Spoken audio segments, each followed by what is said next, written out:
You're listening to WSBU 88.3 The Buzz here at St. Bonaventure up in the Riley Center. I'm your news director, Kavathas, and I'm here with my special guest, Bob Van Wicklin.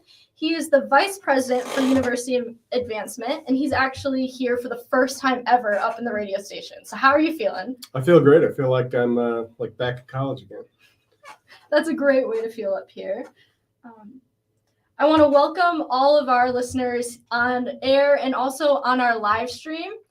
I'll be asking Bob some questions about the Boulder Bonaventure Ignite, Inspire, Invest campaign, which is the largest fundraising campaign in the university's 164-year history. I'm also taking your questions. So throughout this whole live stream and over the air, tweet the Buzz's Twitter account at WSBU, tag the account and use the hashtag a Boulder Bonaventure along with your class year, and we will ask that question to Bob live on the air together. So it's going to be great.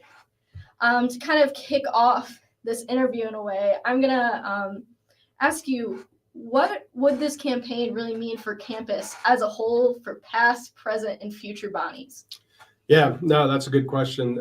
This is really a comprehensive campaign that looks at almost every area of campus, but specifically a few priority areas. But essentially what you're looking at is a modernization of many of the facilities, including the one we're sitting in right now.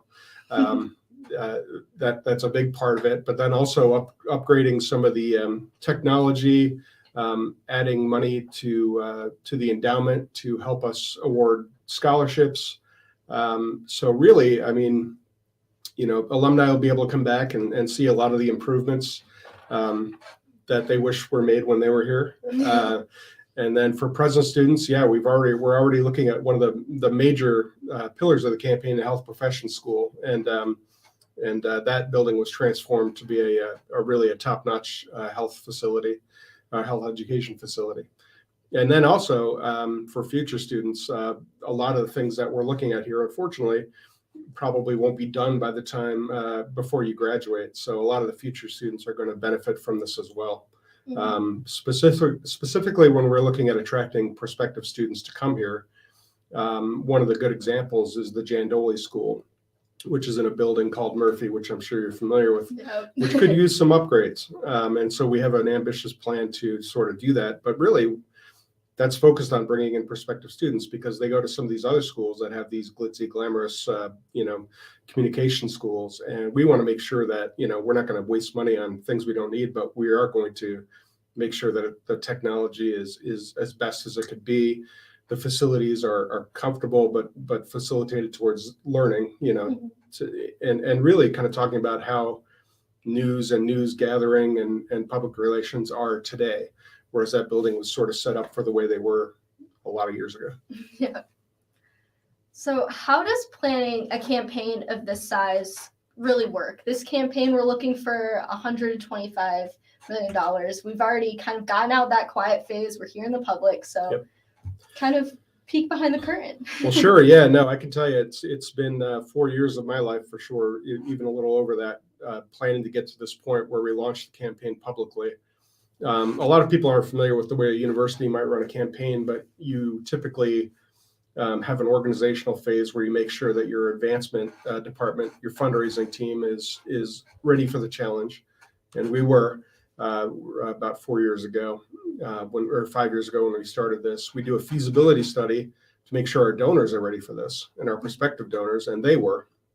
And then we set a goal. And a goal based on what we feel we can raise in that period of time, which is 7 years. We chose at first 100 million. During the quiet phase, you solicit kind of lead gifts for things, and we sort of outperformed what we thought we could even do. Before the campaign, we were raising here at Bonaventure between $7 to $10 million a year. During the campaign, that went up to about 15 to 16 million. But to raise 100 million in 7 years, you needed to raise 14 million. So we overperformed. Which was a good thing. And so the goal has been upwardly shifted to 125 because we feel like, we've got a lot of great momentum now that we've kicked off the public phase. And by the way, we're at 80 million today, which is really good. So over the last 4 years, we've had a lot of donors and others step up and make an impact. So Yeah, 80 million is a great feat for a campaign this size that just launched publicly. Yeah, no, we're pretty proud of the way that we've been able to get people engaged and excited about it. I mentioned the school health professions, but really that was the first project out of the gate that we started soliciting gifts for, and a lot of people responded positively because we showed them a sheet of paper that had the return on investment, and that's what a lot of donors who are in business and other places look for. That they don't want to just give money and have it just be spent and nothing happen. But when they saw the health professions return on investment, if we invest this much, we'll get back this much and be able to put that back into the university and the school health professions to improve things. That's what got them excited. So we were able to raise $15 million for that project in just a couple of years. It was the most we've raised for a single project and the fastest we've raised it ever. But we still have a little bit to go. But the exciting part of this, and I don't know if you mind me telling this little story here, but go ahead. Our former president, Dennis Tapiro, this was really his baby when he walked in here. This was one of the reasons he was hired, because he had experience in this. And so he was really excited about it. He talked to a lot of the donors about it. One thing that he always said to me personally when we were walking around campus was, I hope they don't ever, he was thinking once he retired and was gone, I hope they don't ever throw my name up on a building. That should be reserved for the big donors. And sure enough, when Dennis passed away, way too soon, the two biggest donors to the school health professions decided that they didn't want a naming opportunity for themselves. They wanted to name the school for Dennis Tapiro. And so I always look up and tell Dennis that, we did save it for the big donors, but they wanted your name. So so that was sort of a great way to get the campaign started, and to kind of see the quiet phase of the campaign through, where Dennis was really, kind of leading that up. And now as we move into the public phase, our new president, Jeff Gingrich, is sort of, kind of jumping in, ready to go to finish this campaign off. And get to that $125 million goal. Yeah. And as we are kind of talking about Dennis Tapiro, I asked you earlier, how did the name of Bolder Bonaventure come about? And you had a really great story about how it happened. I hope I have the same story in my head right now. You probably do. No, we, when we engaged a group called Grand Pulton to come in and talk to us about what we wanted to see in the campaign and what kind of themes we wanted, what kind of vision there was. We had a small group of people from across campus up at the Buffalo Club on a snowy night in December of, I guess, 2017. And really, we had a facilitator there asking about, what do you think of when you think of Bonaventure? What do you think of when you think of this campaign? And a lot of it was, Bonnies are bold. But people who go to Bonaventure are not afraid to, go into a room and stick their hand out, shake somebody's hand, and start talking about Bonaventure. I mean, me personally, my first interaction with somebody who went to Bonaventure was in 7th grade. My high school history teacher was a Bonnie. And the reason why I know that is because he said it all the time, like it was his job. And and he was proud of it, and he wanted to talk about it. And so many alumni who've gone here are just bold. And so that was the kind of the theme that came out through everything, was that we want this campaign to match the boldness of the people who go here, and the people who went here, and the people who are going to go here. So we chose a Bolder Bonaventure because we're looking really through this campaign to fund initiatives that are bold in scope. Health professions was one. A lot of people said you'll never raise that much money. You don't even have alumni who are, who have gone to a school that doesn't exist, because usually you rely on alumni. Now we full speed ahead. And so I don't know if that was the exact story that I was going to tell you, but that's exactly what I was thinking. When you speak about how Bonnies are bold and that they always are going to shout it out, it makes me think of like people from Buffalo, where they're going to go Bills. Yeah, Bonnies have the same energy. Oh, absolutely. And the story always goes, you wear a shirt, like this with Bonnies on it. I was in New York City, I was in Annapolis, Maryland recently, and a guy came walking down the street, and he saw me wearing this shirt. He said, "Go Bonnies!" And I said, "Hey, go Bonnies!" And I shook his hand, and I said, "Did you go to Bonaventure?" He goes, "No, but I had an uncle who went there and 2 brothers that went there." And I was like, I don't even know where my uncles went to school. But it had such an impact even on him, so obviously this poor kid was probably tormented by this uncle who wanted him to go to Bonaventure, and he never did. But he was so excited just to see the logo on a shirt, and he didn't even go here. So, I mean, for me, that's sort of the bold nature of Bonaventure. And, with the athletics program, specifically men's basketball, we're always punching above our weight. We're always kind of going in as the underdog and performing and kind of outpacing where people think we should go. And that's the kind of attitude that I think we're bringing to the campaign. As one of the pillars is the J School, and I'm a J School student myself, so Yes. I got to advocate for us. Absolutely. I got to put it out there. But when I spoke with a lot of professors, our dean, it was really that we have so much alumni that are doing great things in journalism, and that they're always striving above. If you think of Adrian Wojnarowski, Mike Ficcaro, just those big names kind of always are Boulder. Yes. Oh, absolutely.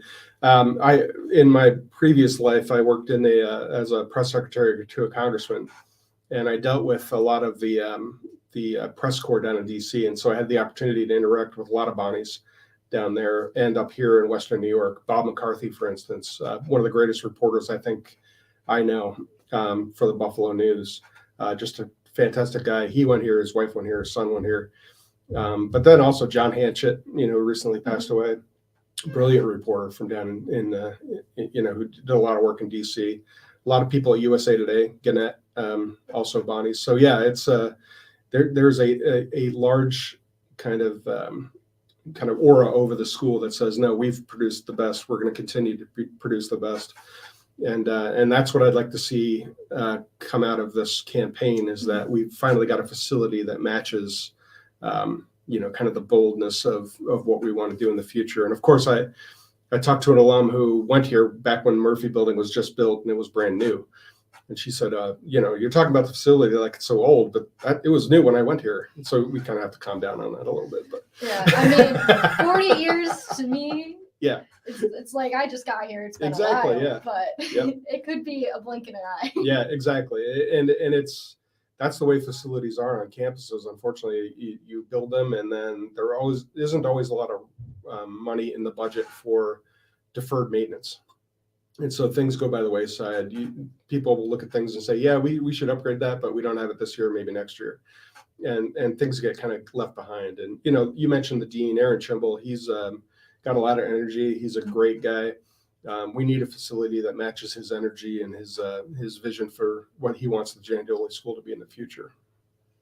When I think of college athletics and journalism and media in general, it has grown so much since these facilities have been built. Very true. So this campaign would really help them a head start into the now, into today in a way. No, absolutely. It's amazing. I kind of joke around a little bit that if you put the word sports in front of any program, suddenly you're going to get more students sign up for it, like sports journalism, sports management, sports administration. They were talking about speech pathology over at Health Professions. I said, let's call it sports pathology. They're not going to do that, but still, the kind of eagerness of combining athletics into a lot of different areas that we've traditionally taught here at Bonaventure is really kind of a look at the future. It's just, nobody can look at the current outlook of media today and say that it's not, athletics related, but really college athletics has really taken up a lot of that bandwidth. Yeah. So we talked about some of the really big pillars. Yep. How about some of the kind of ones that when you think of building new facilities, they're not showing up there? Sure. Such as the Franciscan Mission. Yep. Yeah. So you mentioned one of the 5 pillars. I was told after we set the 5 pillars up that really, you should have an even number of pillars, but whatever. We have 5 pillars. And the first I mentioned, health professions, was kind of the one we went out of the starting blocks with, and we're doing really well there. The Jandoli School, of course, is a huge, needs a huge amount of attention, and so that's got its own pillar. And it's taken a while to get to where we are now, but we finally have some decent plans to kind of improve that facility. And so we're going to start raising money in earnest. We've already raised $3 million for it, around $3 million. So that's good, including $2 million from an anonymous donor. which is also something I see a lot more anonymous donors here than I have at other places I've been, which is really a great testament to Bonnie's. They don't throw money in here and say, hey, do this. They say, no, this is what Bonaventure needs. I want to provide it. Yeah. So Jandoli, then athletics, a huge project to revamp the Riley Center, but then also the some of the other facilities that our athletics teams use. We got $1 million in for a new rug on the baseball field, AstroTurf. I'd say a new rug, but it's, you know what I mean. From a great donor, Tom Mara, who the athletics complex, the fields are named for.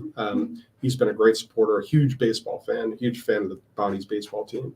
So that's just one area, where we're focused. But there's a gigantic kind of proposal to revamp all of the locker rooms where the student athletes not only use to just change in and out of clothes, they kind of use that as their hub, as their kind of meeting space. And so we want to make sure every team has that space, including the rugby team, which is not a D1 athletics team, but we're the national champions. We need to have a home for our national champions that kind of suits their how well they do. But then also the outdoor facilities, creating an indoor facility, kind of like a bit of a bubble over where towards where the tennis courts are, to create a turf field there with a bubble over it, so you can practice indoors during the winter, but then take that down during the summer, that kind of thing. Yeah, we'll need indoors in the winter.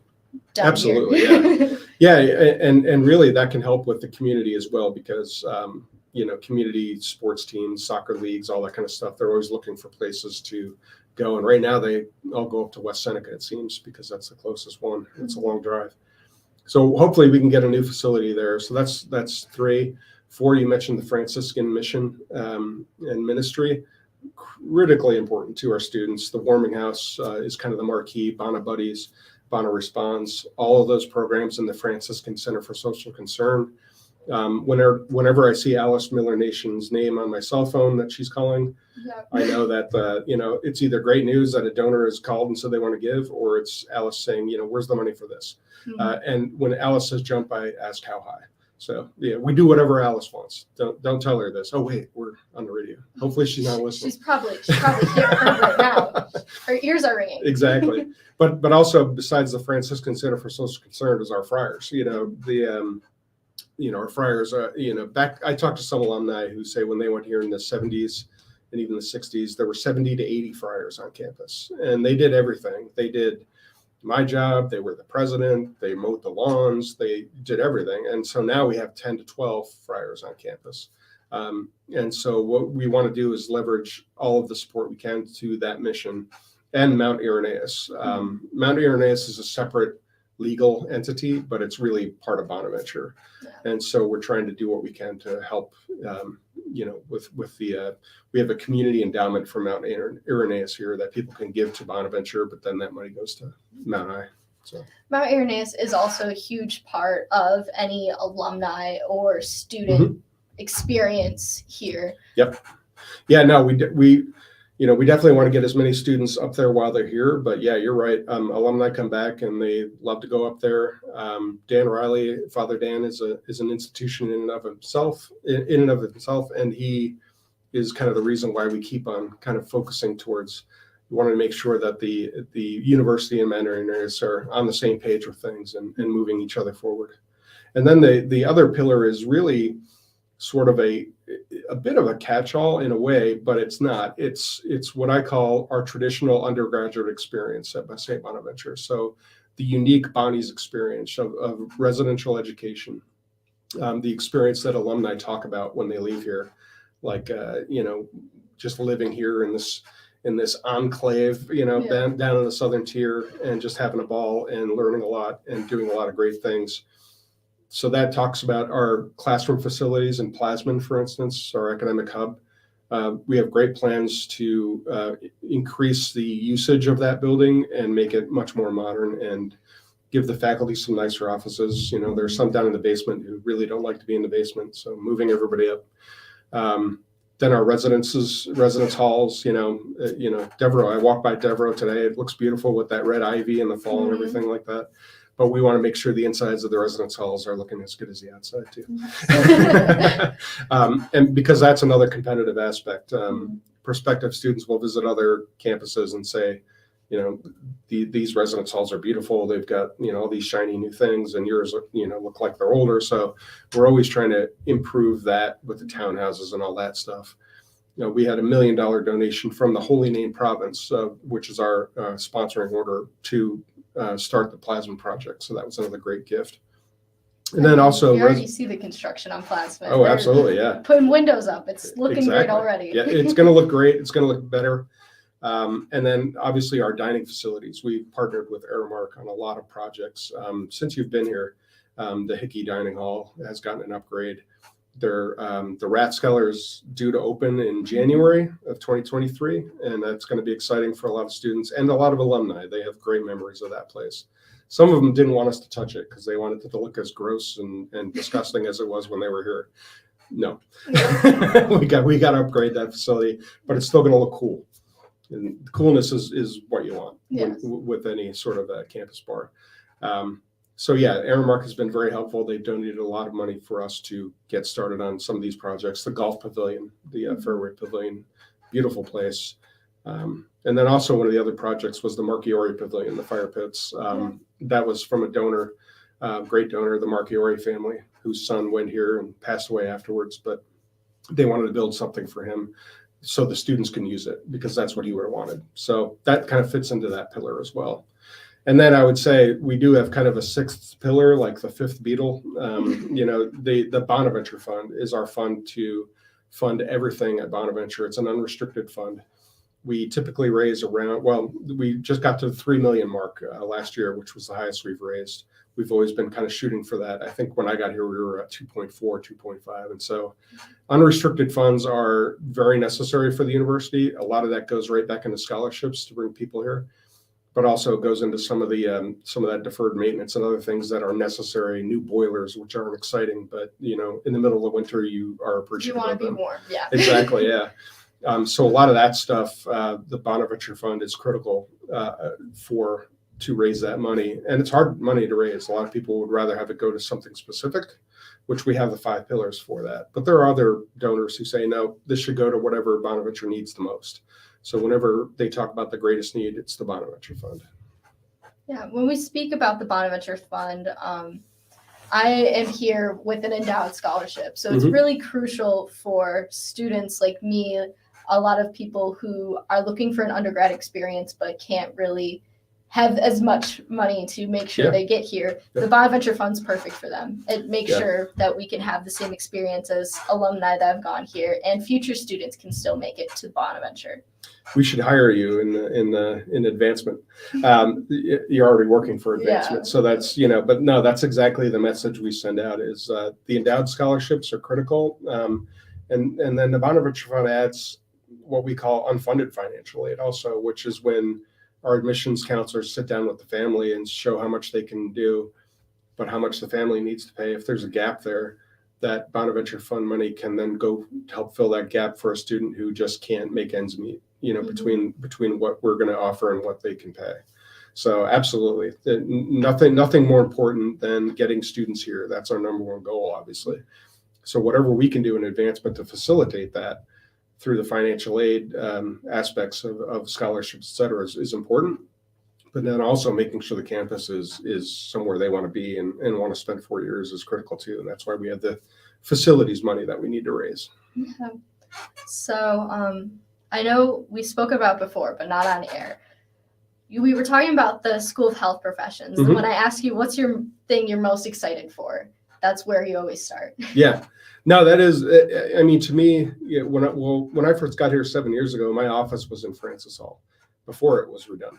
And it was kind of scary. It hadn't, obviously the part I was in hadn't been touched in a long time. They, the building looked like, it was in pretty sad shape. And could have been a ghost. Yeah, I think I might have run into a ghost one night. Somebody told me that, after I told this weird experience, they said, oh, you met, this ghost. And I was like, oh, okay, great. If he's there now, hopefully he's much happier, with the new facilities that he's haunting. But it's Halloween. This is the Halloween episode. Yeah. but no, the modernization of that facility from what it was to now, you really don't appreciate it, I think, as much if you didn't see it before. But even if you didn't see it before, you go in there and it's a world-class facility, and it's attracting students that we haven't had here before, for the physician's assistant program and that kind of thing. It's a real kind of, just a huge deal for us as Bonaventure to go into a program that we haven't done before and be as successful as we are in it, and knowing that the facilities were a huge part in making that happen. So to me, that was the most exciting part of the campaign, A, because it was first, B, because we did have a lot of success in getting our donors to recognize the return on investment, and then they were so helpful to us by donating so much money back to make it a reality. Yeah, and even the dining facility in there with Freshens. Oh yeah. Yep. It's such a great addition, not only to people in health professions, but to the campus as a whole. Oh yeah, yeah. They had one in there before the building was done, and it did not look very nice. It looked like an old, kind of. I don't even know how to describe it. It had weird kind of paintings on the wall, but now it looks really nice. It looks like a place you'd want to eat. Yes. And it's Hopefully healthy no out here. ghosts. Yeah. Yeah, no ghosts. I mean, unless they're willing to do something to help us, Yeah. So to our listeners, Yep. How can they support us here? Yeah, I mean, obviously we're in a campaign, so fundraising is critical to that. And whether it's $1 or $100 or $100,000 or $1 million, we want to talk to that person and let them know, that this is what we need. But beyond that, getting the word out, talking to people, letting them know about the campaign, letting them know about what's happening at Bonaventure. Some people, a lot of our alumni will tell me that they went to school with somebody who's doing very well now. And maybe we try to contact them, and that person's kind of like, I haven't talked to Bonaventure in 4 years. I don't really feel like I need to now. So a lot of times people have connections with those people, whereas if I call them, they're not going to pick up the phone. But if, Jane, who went to school with them, calls, then hey Jane, what's going on? And that's an opportunity for people to say, hey, I just wanted you to know this is going on at Bonnie's. You loved it when you were there. You ought to support it. So I mean, there are a lot of ways people can help. Also, we're holding events now to launch the campaign publicly. We started in Buffalo up at the Highmark Stadium, had a great event there. Since then, we've been to Rochester. Last week we were in New York City and New Jersey, had 2 events down there. This week we're going to go into Pittsburgh, where we're having an event in the Acrisure Stadium, which is where the Pittsburgh Steelers play, hosted by Jack McGinley, who's one of the co-owners of the Steelers, who went here to Bonaventure. So, and then Boston, and in the winter we'll be down in Florida. That's every advancement person. When I started in this job, they said if you're not in Florida in the winter, you're not doing it right, because that's where a lot of people have second homes and such, and are down there. And so we'll have some events down in Florida, North Carolina, Washington D.C., and then moving out west, we have one in Chicago coming up, and then hopefully we'll get out to L.A., San Francisco, where we have a smaller group, but they're still big supporters.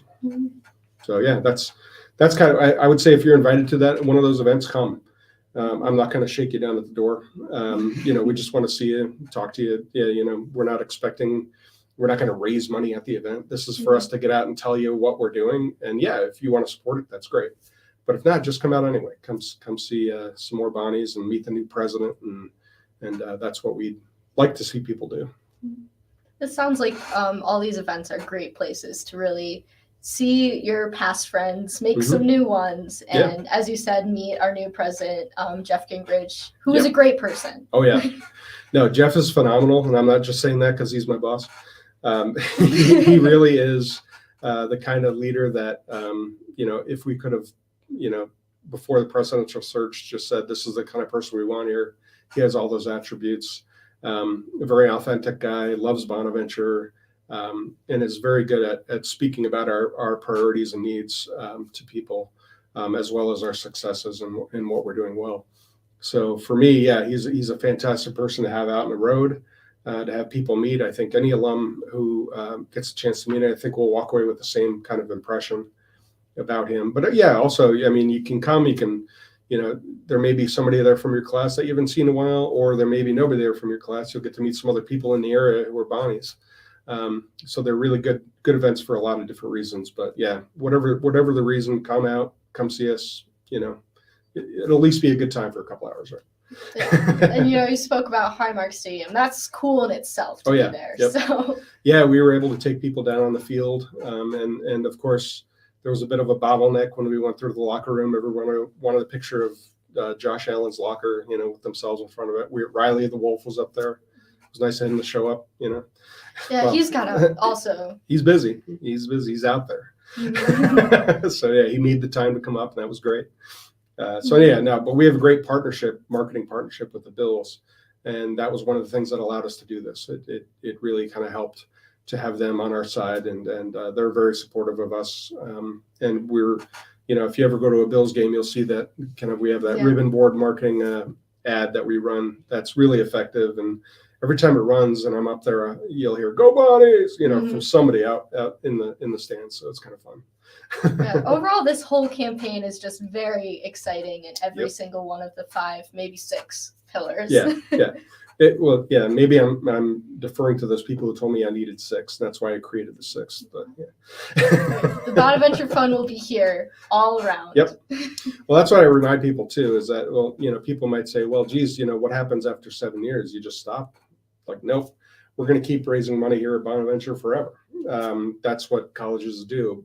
What this is kind of a set period of time where we wanted to focus on specific priorities and raise as much money for those priorities as possible. So that's kind of what a campaign does. But in the end, hopefully we'll reach that 125, and then the next morning we'll get up and start raising money for the next fiscal year. It won't be in a campaign kind of thing, but it will be whatever those priorities are that we need, whether it's finishing up some of the priorities for the campaign that didn't raise that much. We'll still keep raising money for those. We'd like to get it all done now, but we're going to get right back to work the next day and keep going. So I'm going to go into a question that we received earlier. What ways can the funding generated in this funding drive be used to increase outreach so Bonaventure can enjoy a more multicultural community?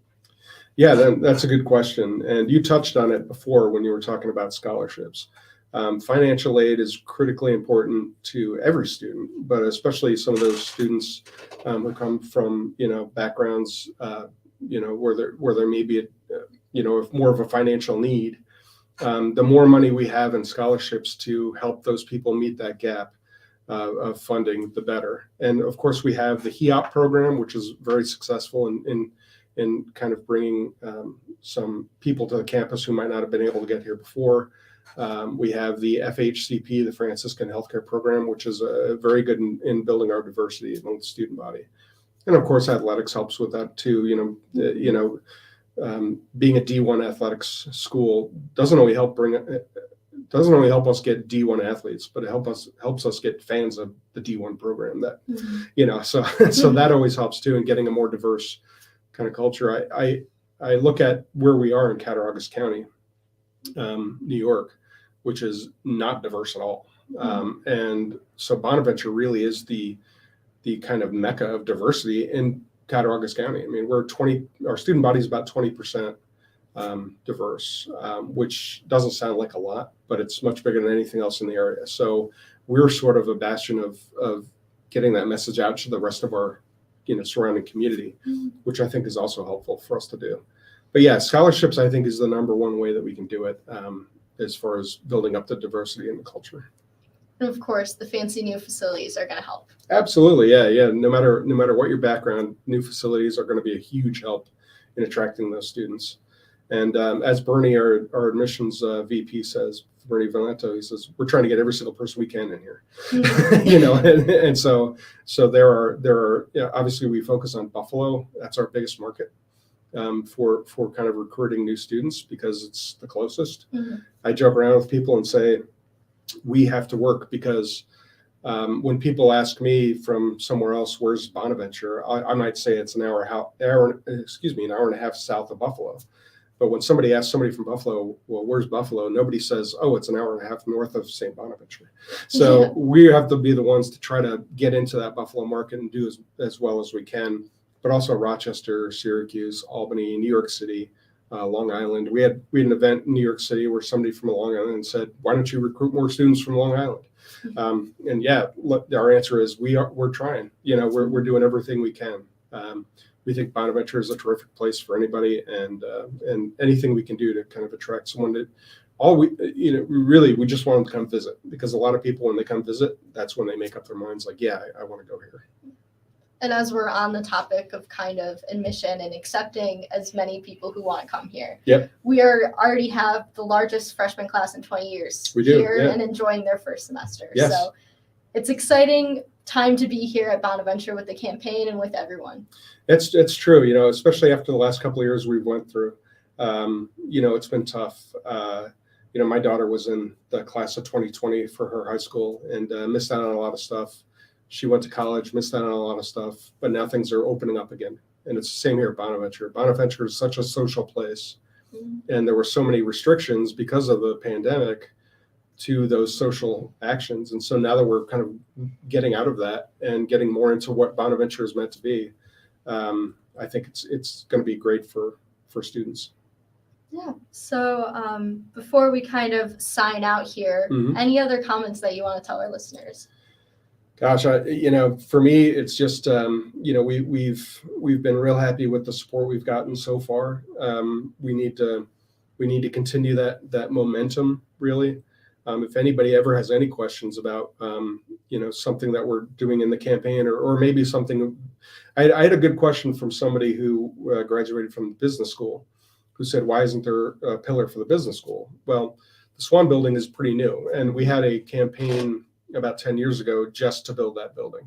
So what we were trying to do in this campaign is focus on the areas of need, that didn't just get a new school. However, there are programs within the business school that are in sort of that traditional undergraduate experience program that would benefit the business school. So if anybody has questions about that, they should contact our office, the advancement office, and ask, because if they have an interest on campus somewhere, we have a place where they could contribute and support that interest. And if not, of course, there's the Bonaventure Fund. But at the same time, there's something for everybody in this campaign. That's why we called it, kind of the comprehensive campaign rather than a targeted capital campaign that just does one thing. It's for the whole campus. Yeah. So that's the best thing. So if anyone has any more questions, Bob Van Wicklin, this is him signing out up here at the Buzz. I promise he won't bite, though, if you ask him a question. He's pretty nice. Yeah, no, I'll answer it. Coming up in the next time I'm up here with this interview series, I'll be interviewing Joe Manhertz from athletics. We're going to be talking about the athletics pillar.